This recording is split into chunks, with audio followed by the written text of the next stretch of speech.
Selamat pagi, perkenalkan nama saya Maria Lydia Ninem Sutardi dengan NPM 21201022. Di sini saya akan melakukan promosi kesehatan tentang penyakit diare yang terjadi di lokasi bencana. Pertama-tama saya akan menjelaskan tentang pengertian dari penyakit diare.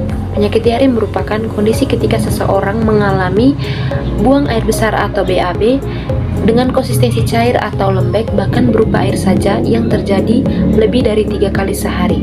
Biasanya penyakit diare ini terjadi pada bayi dan anak-anak. Lalu berikutnya penyebab dari diare. Penyebab dari diare yaitu yang pertama infeksi virus, kemudian infeksi bakteri, kemudian keracunan makanan, kemudian efek samping obat, karena ada beberapa obat seperti antibiotik yang dapat menyebabkan diare sebagai efek samping.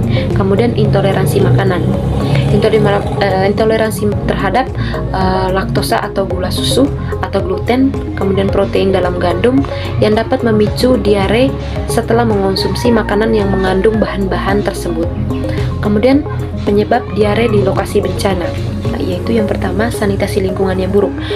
Bencana seringkali merusak fasilitasi sanitasi seperti toilet dan sistem pembuangan limbah yang dapat terkontaminasi air minum dan lingkungan. Kemudian yang kedua itu air bersih terbatas. Akses terhadap air bersih seringkali sulit di lokasi bencana.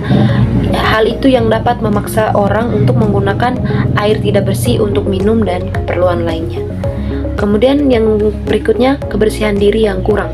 Kondisi yang sulit di pengungsian dapat menyebabkan kurangnya kebersihan diri, seperti cuci tangan yang tidak memadai. Kemudian berikutnya, makanan yang tidak terjamin kebersihannya. Makanan yang disiapkan di pengungsian atau bantuan makanan bisa terkontaminasi jika tidak ditangani dengan benar.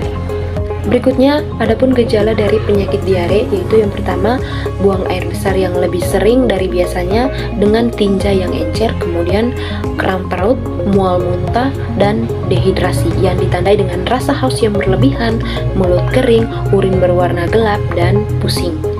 Kemudian berikutnya, adapun pencegahan dari penyakit diare ini. Yang pertama, cuci tangan pakai sabun, kemudian konsumsi air yang bersih, kemudian jaga kebersihan makanan, buang air besar di jamban, kemudian kelola sampah dengan benar.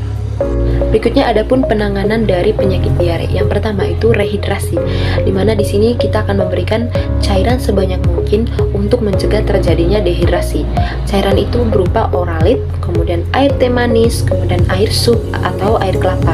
Lalu pada bayi yang masih menyusui kita dapat memberikan ASI. Kemudian berikutnya makanan yang mudah dicerna. Makanan yang mudah dicerna itu seperti bubur nasi atau nasi tim. Di sini juga kita harus menghindari makanan yang pedas, makanan yang berlemak, dan makanan yang berserat tinggi. Kemudian yang terakhir, segera ke fasilitas kesehatan. Jika diare tidak membaik dalam 3 hari dan disertai dengan gejala dehidrasi yang berat, muntah-muntah, kemudian muntah-muntah itu yang terus-menerus, kemudian demam tinggi atau terdapat darah dalam tinja, segera bawa ke puskesmas, rumah sakit, atau tenaga kesehatan terdekat. Baik, sekian dari promosi kesehatan tentang penyakit diare dari saya. Semoga apa yang saya sampaikan dapat dicerna dengan baik dan dapat bermanfaat bagi kita semua. Terima kasih.